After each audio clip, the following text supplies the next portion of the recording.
Demi Allah saya bersumpah, pada keluarganya dia udah nggak inget, sama kerjaan dia nggak inget, dunia ini udah lupa.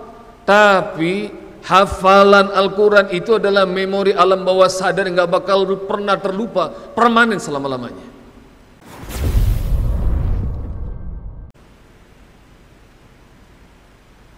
Allah ceritakan semua nikmat yang Allah berikan kepada kita semua, dunia sampai akhirat. Namun ikhwatul iman rahmati Allah subhanahu wa ta'ala, dari semua nikmat yang Allah sebutkan sampai Allah bertanya kalimat yang sama 31 kali, fabi ayyi ala'i rabbikuma tukadziban, lalu nikmat Allah mana lagi wahai jin dan manusia yang hendak kalian dustakan? 31 kali Allah ulang, nikmat mana yang kalian mau dustakan? Allah rinci, Allah sebut. Tapi perhatikan firman Allah dalam surah Ar-Rahman, a'udzu billahi minasyaitonir rajim, bismillahirrahmanirrahim. Ar-Rahman 'allamal Qur'an, khalaqal insan, 'allamahul bayan, asy-syamsu wal qamaru bihusban,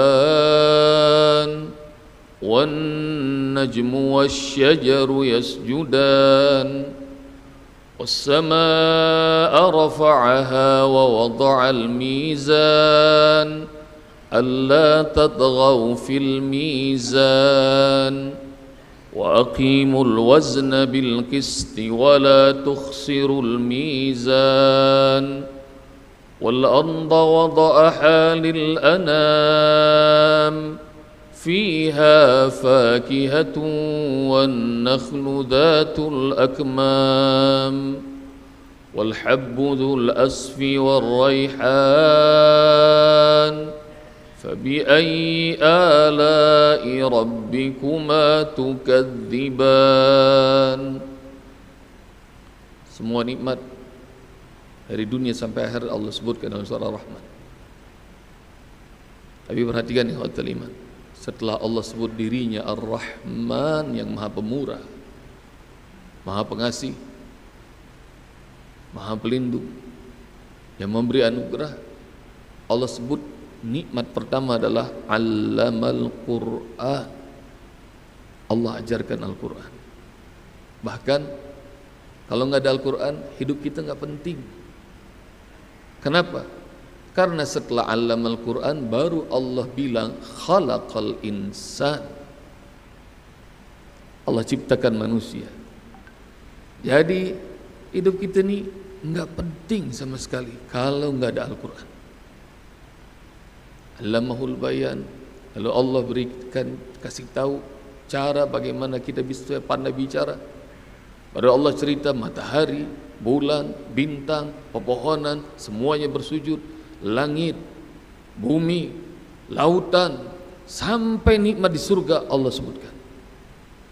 Tapi ini mana paling utama Allah sebut setelah dirinya Ar-Rahman adalah 'allamal Qur'an. Udah segitu dahsyatnya ikhwatul iman rahmati Allah, kita masih hajrul Quran. Apa sih hajrul Quran? Tema fenomena hajrul Quran. Hajrul Quran itu abai, nggak peduli sama Al-Quran. Imam Ibn Qayyim dalam kitabnya Al-Fawaid menyampaikan ada 5 bentuk fenomena hajrul Quran. 1, nggak mau dengerin Quran. 2, nggak mau baca. 3, tidak mau mengamalkan dan berhukum dengan Al-Quran. 4, tidak mau berobat dengan Al-Quran. 5, ikhwatul iman rahmati Allah, tidak mentadaburi Al-Quran. Ikhwatul iman rahmati Allah subhanahu wa ta'ala, bentuk hajrul Quran, abai terhadap Al-Quran, ikhwatul iman rahmati Allah, enggak hanya rajin baca Al-Quran, tapi 5 bentuk itu yang kata Imam Ibn Qayyim dalam kitab Al-Fawaid adalah bentuk meninggalkan Al-Quran. Pertama yang ikhwatul iman rahmati Allah, enggak seneng ngedengerin Al-Quran. Padahal dalam surat Al-A'raf, ikhwatul iman rahmati Allah subhanahu wa ta'ala, Allah Subhanahu wa taala berfirman, wa idza quri'al Qur'an fastami'u lahu wa ansitu la'allakum turhamun. Surah Al-A'raf ayat 204. Kalau dibacakan Al-Qur'an, fastami'u lahu, simaklah, wa ansitu, diamlah, la'allakum turhamun, karena ngedengerin Al-Qur'an saja rahmat Allah turun. Biasakan telinga kita ini dengerin Quran. Di rumah, di kendaraan, dimanapun aktivitas Anda, biasakan telinga ini dengerin Al-Quran. Simak. Dan kalau ada Al-Quran dibacakan, diam, jangan bicara. Kenapa? Karena Allah sedang turunkan rahmatnya buat kita. Jelang Ramadan kemarin, Al-Fakir diundang ke Lombok,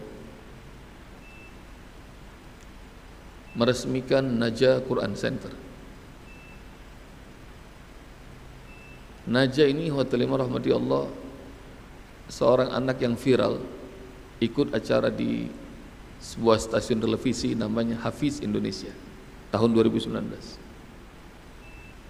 Najah viral bukan karena Najah juara dalam kontes itu, tapi karena anak ini Allah kasih anugerah hafal 30 juz dalam kondisi cerebral palsy. Hadirin tahu cerebral palsy? Gagal otak, lumpuh otak. Jadi anak ini sudah menginspirasi jutaan anak-anak di Indonesia. Anak yang lumpuh otak aja bisa hafal 30 juz. Dan hari itu saya datang untuk meresmikan Najah Quran Center. Saya acara Hotel Imam Rahmati Allah, saya tanya kepada papa mamanya Najah. Ihwa, papanya pegawai swasta, orang biasa, bukan ustadz, bukan mubalik, bukan ahlul Quran. Mamanya ibu rumah tangga biasa. Namun Hotel Imam Rahmati Allah Subhanahu wa taala, saya tanya, bagaimana cara kalian mendidik Najah hafal Quran 30 juz? Mamanya bilang, Ustadz, kami sudah berobat terapi kemana-mana, Najah nggak kunjung sembuh. Usia 8 tahun, satu kata pun nggak bisa terucap dari mulutnya karena gagal otak. Lalu setelah sudah mulai putus asa, Allah ilhami, saya beri speaker Quran Ustadz. Speaker Quran itu diperdengarkan di telinganya Najah. Saya ulang ya, diperdengarkan. Jadi Najah itu nggak ngafal, hanya diputar speaker Quran, looping 24 jam, diulang-ulang, nggak pernah putus. Waktu Najah diperdengarkan, kayaknya dia senang, mulutnya mulai bergerak-gerak. Dan Masya Allah, Hotel Imam Rahmati Allah, jadi tidak ada intention, niat untuk ngafal Quran, pokoknya perdengarkan. Mudah-mudahan ini syafaat Al-Quran. Cuma perdengarkan doang. Mama tanya saya kepada mamanya Najah, iya Usbab, kami nggak pernah ngedatengin guru untuk ngajarin Najah ngafal Quran, orang satu katanya nggak bisa ngucap mulutnya. Tapi Masya Allah, Hotel Imam Rahmati Allah Subhanahu wa ta'ala, saya kemudian nanya kepada Najah, sekarang usianya sudah 10 tahun. Anda cari saja di Google, Anda cari di YouTube, Najah Hafiz Indonesia, bagaimana anaknya. Waktu saya tanya, nak, berapa lama kamu hafal Quran 30 juz? Dan hafalannya mungkin sempurna. Dengan tatapannya yang polos, dia bilang, dia tetap saya, dia ngomong begini, coba jemaah tebak, berapa lama anak cerebral palsy ini ngafal Quran? Dia tatap saya sambil mengatakan, 9 bulan Usbab. Dengerin Al-Quran.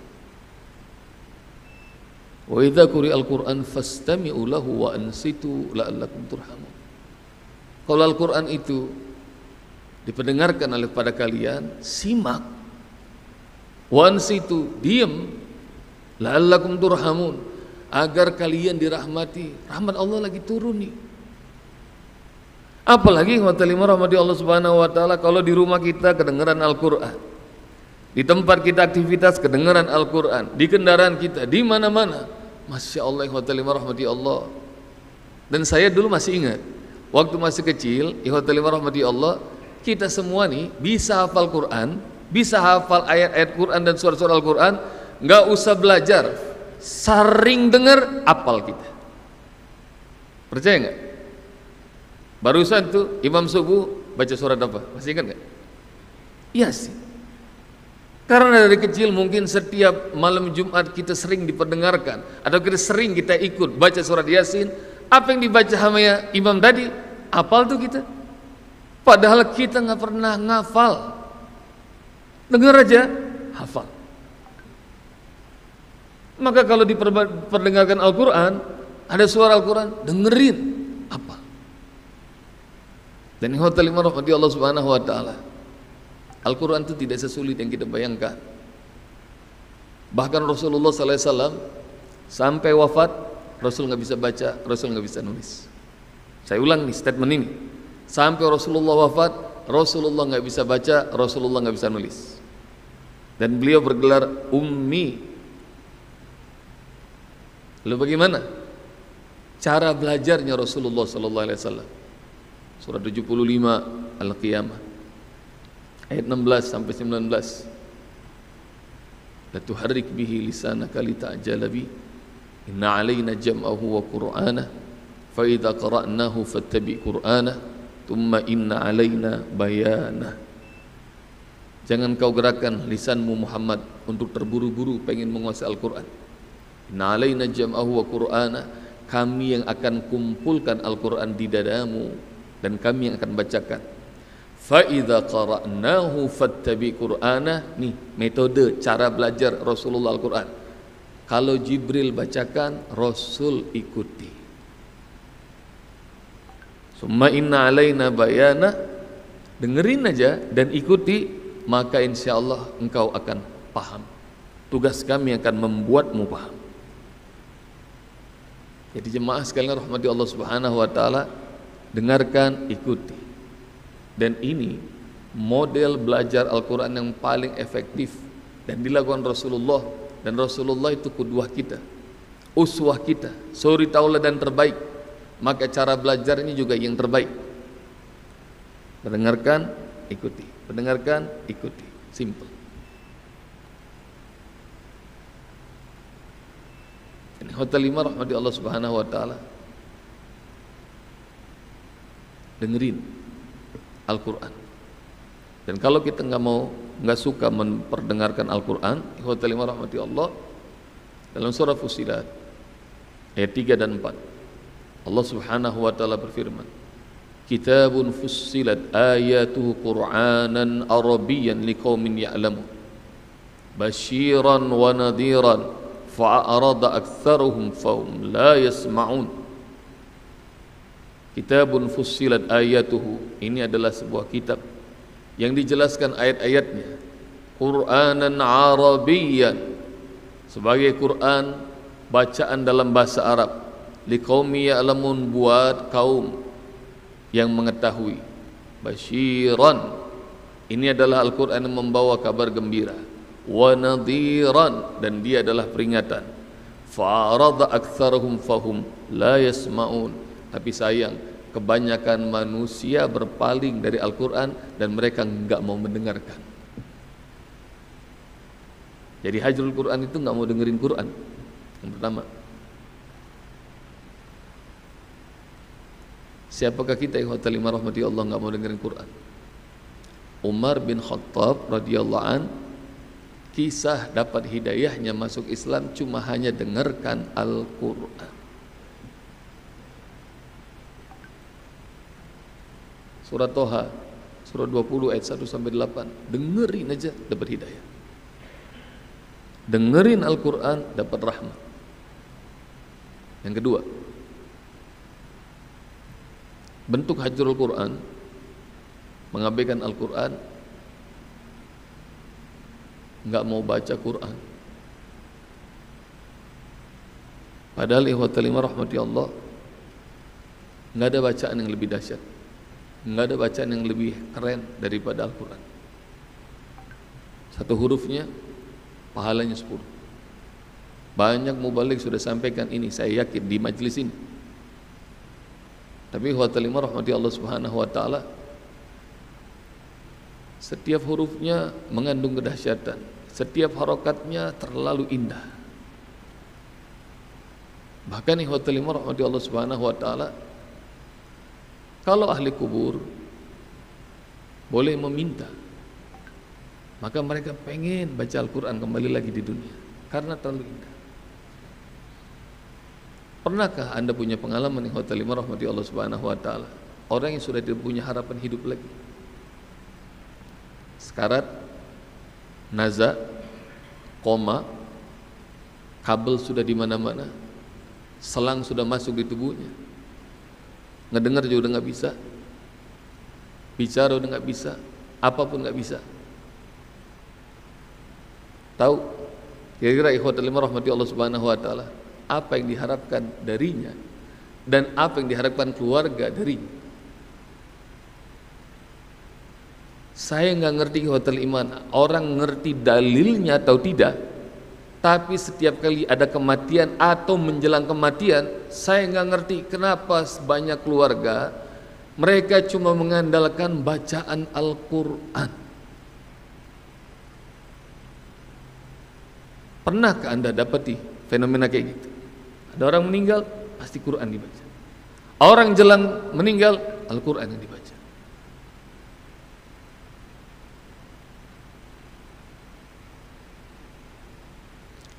Dr. Aib Saifullah, junior saya di Al-Azhar Mesir,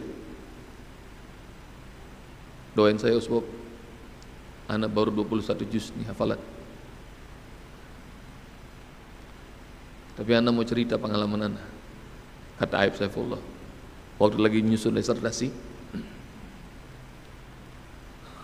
profesor pembimbing anak koma. Saya lihat di rumah sakit, di ICU, selang udah di mana-mana, nafas sudah tersengal-sengal seperti orang nazar.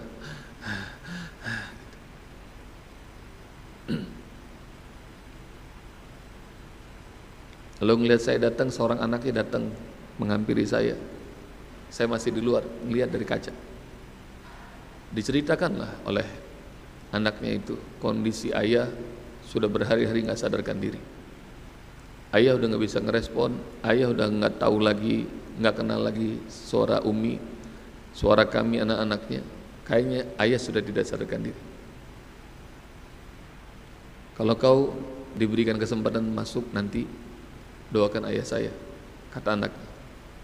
Kalau masih ada kesempatan, tolong bacakan Quran. Saya masuk, diizinkan Ustaz, saya duduk. Ini profesor, kepalanya di sini, kakinya di sini. Saya lihat dari dekat nafas sudah sengal-sengal. Gitu. Lalu kemudian saya doa. Begitu saya doakan tuh profesor, selesai, kayaknya saya masih belum disuruh keluar oleh perawat. Lalu saya ingat permintaan anaknya, bacain Al-Quran di telinga ayah. Karena di ICU Hotel Rahmati Allah, ayah ngedeketin ke telinga kirinya profesor. Dan Masya Allah, baru saya baca ta'awuz, saya baca basmalah, saya baca Al-Fatihah, Usbab, itu nafas yang dari sengal-sengal tiba-tiba tenang, seperti beliau lagi mendambakan bacaan Quran. Karena saya ngelihat beliau menikmati, saya juga menikmati, dan waktu masih ada, akhirnya sekaligus saja saya pakai murojaah. Saya baca surat Toha, surat 20. Karena suasana di ICU, maka suara saya pelan, karena telinga aja. Bismillahirrahmanirrahim. Toha ma anzalna alaikal Qur'ana litashqa illa tadhkiratan liman yakhsha tanzilan mimman khalaqal arda was samawatil ula ar-rahmanu 'alal arsy istawa. Diterusin sama ayat. Saya nggak tahu, kayaknya udah ayat 20-an Mas Bro. Tapi tiba-tiba keajaiban terjadi. Keajaiban apa ayat? Itu profesor yang nggak sadarkan diri, tiba-tiba tangannya ngangkat, tangan kirinya ngangkat gitu. Waktu tangan kirinya ngangkat, saya senang sekali. Masya Allah, jangan-jangan ini tanda sembuh nih. Ini beliau dikasih kekuatan lagi sama Allah. Saya terusin bacaan saya Ustaz, di telinganya, kata dia. Begitu saya terusin, Hotel Rahmati Allah, itu tangan gak cuma ngangkat, dia pegang tangan saya. Makin seneng saya terusin bacaan. Nggak cuma megang tangan saya, dia nyengkram, dia nyubit, kayak dia kenceng banget ngasih isyarat. Makin kenceng dia pegang, dia cengkram, saya terusin bacaan. Tapi anehnya cengkramannya makin kenceng.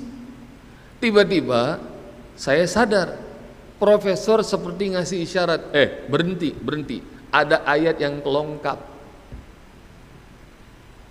Ini orang Indonesia biasanya kalau ngapal Quran suka lengkap, bener nggak kira-kira? Seperti baca surah Al-Balad ayat 17 lengkap ke surah Al-Asr. Tsumma kana minal ladzina amanu wa tawasaw bil haqqi wa tawasaw bis sabr. Dan anda ikhwatul rahmati Allah Subhanahu wa taala, saya berhenti, saya ulangi lagi dari ayat pertama surat Toha, lebih fokus, lebih perlahan, sampai saya baca satu persatu itu ayat dan ketemu ayat yang lengkap. Itu Masya Allah, tangan profesor lepas dan kembali lagi itu. Demi Allah saya bersumpah, pada keluarganya dia udah nggak inget, sama kerjaan dia nggak inget, dunia ini udah lupa. Tapi hafalan Al-Quran itu adalah memori alam bawah sadar yang gak bakal pernah terlupa, permanen selama-lamanya. Rahmati Allah Subhanahu wa taala. Iqra'ul Quran. Baca sama kalian Al-Quran, kata Rasulullah, fa innahu ya'ti yaumal qiyamah, nanti di hari kiamat dia bakal datang. Ngapain? Syafi'an li ashabihi, dia bakal datang memberi syafaat pertolongan buat para sahabatnya. Al-Quran punya sahabat ya Rasul? Iya, kata Rasulullah. Lalu pertanyaannya, pantas enggak kita disebut sahabatnya Al-Quran? Mengertikah kita makna sahabat? Sahabat itu kalau nggak kelihatan dia bakal cari, kalau berjauhan dia rindu, dan nggak pernah bakal mau ketinggalan. Baca Quran. Dunia ini udah lupa, udah lepas. Fa idza ja'atis sakhah yauma yafirrul mar'u min akhihi wa ummihi wa abihi wa sahibatihi wa banihi likulli imri'in minhum yawma idzin sya'nun yughni. Apabila nanti terjadi hari kiamat yang memekakkan telinga, semua orang takut, panik. Yauma yafirul mar'u min akhi, di hari itu semua orang lari dari saudaranya, wa ummihi wa abi, ibu dan bapaknya, wa sahibatihi wa bani, bakal lari dari istri, suami dan anak-anaknya. Ya Allah, itu kan orang-orang yang paling kami cintai, kok bisa kami lupa pada mereka? Kenapa ya Allah? Likulli mri'in minhum yauma idzin sya'nu yughni. Karena masing-masing kita semuanya panik dengan ulah yang pernah kita lakukan. Tapi anda tahu rahmati Allah, nanti di hari kiamat banyak hadis Rasulullah sampaikan, di hari kiamat Al-Baqarah, Ali Imran berterbangan. Dia akan kepakkan sayapnya dan dia berterbangan mencari para sahabatnya, siapa yang rajin baca Al-Baqarah, Ali Imran. Lebih dahsyatnya lagi rahmati Allah, dalam kondisi panik ketakutan itu, para malaikat menyuruh, yuqalu li sahibil Quran, mana para sahabat Al-Quran? Kumpul. Para ahli Quran kumpul, yang rajin baca Al-Quran, yang rajin tilawah Al-Quran, mentadaburi Al-Quran, menghafalkan, mengamalkan. Para ahli Quran, sahabat Quran, kumpul, kata Rasul, kata para malaikat. Lalu begitu kumpul, anda tahu hotel iman, ditunjukin akses tol langsung masuk surga, berupa tangga-tangga yang indah. Iqra. Caranya untuk bisa masuk akses gampang surga itu, bacalah Al-Quran. Jemaah, di hari kiamat Al-Quran dalam bentuk mushaf cetakan ada nggak? Nggak ada. Dalam bentuk digital ada nggak? Nggak ada. Iqra, bacalah Al-Quran. Al-Quran cuma ada di dada. Warqa, naiklah tangga-tangga surga. Warattil kama turattilu fid dunya, bacalah Al-Quran dengan tartil. dengan tenang, dengan perlahan. Nikmati bacaan Al-Quran. Fa inna manzilataka, karena posisimu di surga inda akhiril ayat taqra'uha, tergantung sampai akhir ayat mana yang sanggup kau baca.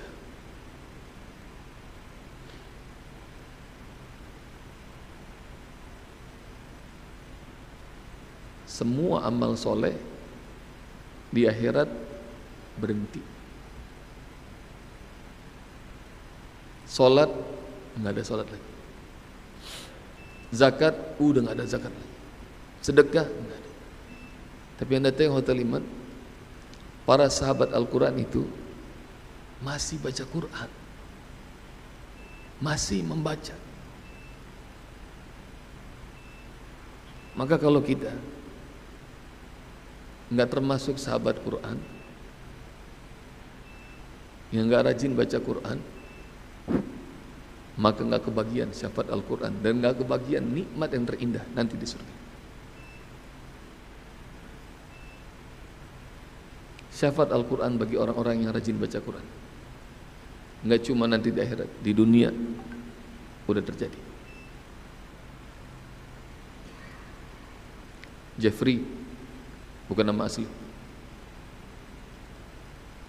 Saya ceramah di rumahnya di daerah Kemang, bicara tentang dahsyatnya hidup bersama Al-Quran. Usai tausiah dia datang, dia cerita, mama saya Ustaz 70 tahun lebih, dan mama itu Ustaz di tas tangannya pasti ada mushaf. Kalau udah nggak ada aktivitas, nggak ada yang ngajak ngobrol, pasti mama nggak kenal waktu, nggak kenal tempat, mama buka tuh Quran.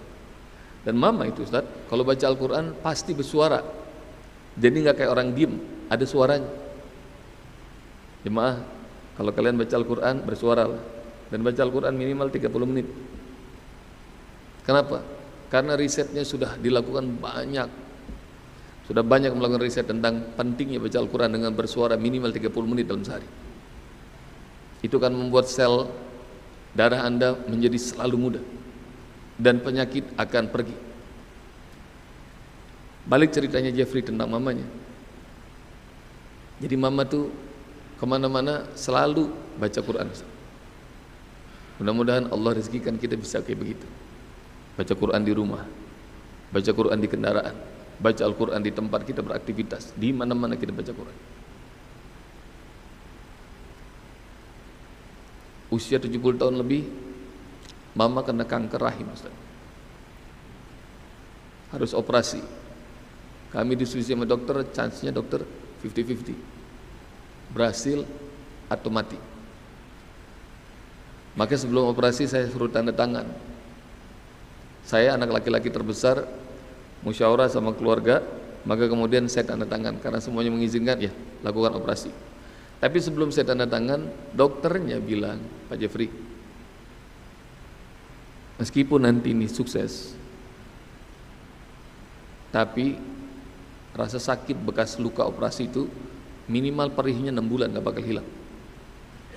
Coba tanya dulu sama keluarga, masih dilanjutkan gak operasi? Saya keluar lagi Ustaz, bicara tentang ini, 6 bulan mama bakal berasa perih. Kira-kira lanjut operasi enggak? Kesepakatan kami, tanda tangan, kerjakan operasi. Hari H operasi dilakukan. Tidak seorang pun dari keluarga diizinkan masuk nemenin mama. Alhamdulillah operasi berjalan dengan lancar. Lalu kemudian mama dibawa ke ruang transit. Begitu mama sadar, perawat manggil kami keluarga. Lalu kemudian kami mengelilingi itu bednya mama. Anehnya Ustaz, mama minta ditegakin, bednya minta didekan, minta didudukin. Terus mama ngoceh, ngomong aja. Dia bercanda, dia ngobrol sama kami, anak-anaknya dan cucu-cucunya. Lalu kemudian tiba pertanyaan kami, Mah, gimana tadi, takut gak operasi? Enggak. Mama di bius lokal apa bius total? Lokal. Jadi mama sadar, waktu mama itu di black-black, sadar. Mama takut gak? Enggak. Mama hebat bener. Sebenarnya mama takut, kata mama. Karena begitu ngelihat di layar, mama itu sudah di black-black Hotel Imam rahmatullah subhanahu wa ta'ala, mama sudah mulai stres, sudah mulai keringetan. Tapi Seorang dokter mempersilakan kalian semua masuk ke ruang operasi. Siapa? Iya kalian semua. Kata mama. Terus yang lebih buat mama tenang dan mama tertidur karena kalian semua diizinkan masuk membacakan Al-Quran buat mama. Dan sampai mama tertidur. Waktu mendengar kalimat itu Ustaz, kita semua saling menoleh, saling melihat. Pertanyaan kita sama, siapa yang diizinin masuk ke dalam? Terus siapa yang bacakan Al-Quran buat mama? Khotilimah rahmati Allah, lihat nih, Al-Quran syafaatnya bukti ada di dunia, belum lagi di akhirat. Baru di dunia aja udah nemenin. Kita nih nanti dimasukkan ke dalam kubur, nggak ada keluarga yang nemenin kita. Waktu Munkar Nakir membacakan pertanyaan-pertanyaan itu, siapa yang mau belain kita? Sabda Rasulullah dalam sebuah hadis, nanti ada sebuah makhluk yang amat tampan, penuh dengan cahaya. Ketika diberondong banyak pertanyaan oleh Munkar Nakir, maka makhluk itu mengatakan, cukup, tidak usah kau tanyakan lagi. Maka Munkar Nakir kemudian dengan menggigis mengatakan, siapa kamu menghalangi kami? Lalu kemudian makhluk tampan ini mengatakan, Anal Quran, saya Al-Quran. Syafaatnya khotilimah rahmati Allah di dunia, dalam kubur, di hari akhir, sampai di surga Allah yang paling indah. Baca Quran. Yang ketiga, khotilimah rahmati Allah, kalau tadi bentuk hajrul Quran, mengabaikan Al-Quran, nggak suka dengar. Yang kedua, nggak suka baca. Mulai sekarang biasakan mendengar Al-Quran. Mulai sekarang target rajin baca Al-Quran. Amin. Nggak usah banyak-banyak, sehari 10 juz aja. Banyak apa dikit tuh? Mudah-mudahan Allah kasih kita kemampuan bisa baca Quran 10 juz sehari. Amin. Kalau nggak bisa Ustaz, minimal 1 juz. 1 juz Al-Quran minimal. Itu batas minimal seorang mukmin. Biasakan baca Al-Quran. Yang ketiga, bentuk hajrul Quran, nggak mau ngamalin, tidak mau berhukum dengan Al-Quran. Dalam surat Al-Maidah ayat 44, ayat 45, 47, Allah Subhanahu wa taala bilang, redaksinya hampir sama. وَمَنْ لَمْ يَحْكُمْ بِمَا أَنْزَلَ اللَّهُ فَأُولَئِكَ هُمُ الْكَافِرُونَ وَمَنْ لَمْ يَحْكُمْ بِمَا أَنْزَلَ اللَّهُ فَأُولَئِكَ هُمُ الظَّالِمُونَ وَمَنْ لَمْ يَحْكُمْ بِمَا أَنْزَلَ اللَّهُ فَأُولَئِكَ هُمُ الْفَاسِقُونَ. Siapa yang tidak berhukum dengan apa yang Allah turunkan, yaitu Al-Quran, maka mereka itu orang-orang kafir. Ayat 44. Siapa yang tidak mau berhukum, tidak mengamalkan hukum dengan apa yang Allah turunkan, yaitu Al-Quran, maka itu adalah orang-orang zalim. Siapa yang tidak mau mengamalkan Al-Quran dalam hukum hidupnya, baik hukum kenegaraan, kalau kenegaraan terlalu besar, keluarga, kalau keluarga enggak juga, usaha, perdagangan, maka mereka adalah orang-orang fasik. Susah Ustaz ngomongin negara. Ya udah, mulai dari diri kita. Ketika ditanya gimana akhlaknya Rasulullah, Aisyah Ummul Mukminin radhiyallahu anha mengatakan, kana khuluquhul Quran. Akhlaknya Rasulullah sallallahu alaihi wasallam itu Al-Quran. Dan Rasulullah sallallahu alaihi wasallam ketika menunjuk Muaz bin Jabal radhiyallahu an menjadi gubernur di mana? Yaman. Lalu kemudian Muaz dites oleh Rasulullah sallallahu alaihi wasallam, kaifa tahkum, bagaimana engkau nanti akan menetapkan hukum wahai Muaz? Maka jawaban Muaz pertama adalah, ahkum bi kitabillah, saya akan menetapkan hukum dengan hukum kitabullah, Al-Quran. Kalau enggak mampu, ikhwatul rahmati Allah subhanahu wa ta'ala, mulai dari diri kita. Al-Quran mengajarkan dalam muamalah, jangan makan riba. Belajar, tinggalin riba. Al-Quran mengajarkan kepada kita kalau utang piutang harus dicatat. Maka dalam berniaga catat. Ada notaris, ada akunting. Dan ayat tentang notarial dan akunting ini adalah ayat yang paling panjang dalam Al-Quran. Ayat 282 surah Al-Baqarah. Amalin. Dan semua yang diajarkan Al-Quran, mau dalam urusan akidah, dalam urusan syariat, dalam urusan akhlak, maka amalin Al-Quran. Semuanya sudah diceritain. Afa hukmal jahiliyati yabghun, apakah hukum jahiliyah yang mereka cari? Waman ahsanu hukman, siapakah yang lebih baik hukumnya? Minallahi hukman, dari hukum Allah. Liqaumi yuqinun, bagi kaum yang yakin. Al-Maidah ayat 50. Apakah kalian masih mencari hukum-hukum jahiliyah? Emangnya ada yang lebih hebat daripada hukum Allah bagi orang-orang yang yakin? Al-Maidah ayat 50. Ikhwatal iman rahmati Allah. Ngomong tentang hukum, ngomong tentang mengamalkan Al-Quran. Surat Rum. Kalau surat Rum biasanya yang kita tahu ayat berapa tuh? Ayat 21 ya. Soal pernikahan di undangan banyak tuh. Ustaz mau sampaikan surat Rum ayat 39. Di ayat yang pendek ini Allah sebut dua jenis ekonomi. Sistem ekonomi Allah sebut di ayat yang pendek ini. Bismillahirrahmanirrahim. Wa ma ataitum min riba liyarbu fi amwalin nas fala yarbu indallah. Sistem ekonomi yang kalian kembangkan berbasiskan riba. Kalian mengira akan menumbuh kembangkan harta manusia, fala yarbu indallah, jaminan Allah enggak bakal berkembang. Wa ma ataitum min zakah, kalau yang ribawi itu enggak bakal berkembang dipastikan sama Allah, maka inilah solusi alternatifnya Allah kasih. Wa ma ataitum min zakah, sistem ekonomi berbasiskan zakat. Turiduna wajhallah, kalian mencari ridho Allah dengan mengembangkan ekonomi berbasiskan zakat ini. Faulaika humul mudhifun, ini yang akan berlipat ganda secara cepat. Sistem ekonomi riba, sistem ekonomi zakat. Yang riba udah puluhan tahun kita amalin. Makin berkembang? Enggak. Anda tahu, hutang Indonesia ini sekarang sudah tembus 7.000 triliun. Enggak bakal berkembang.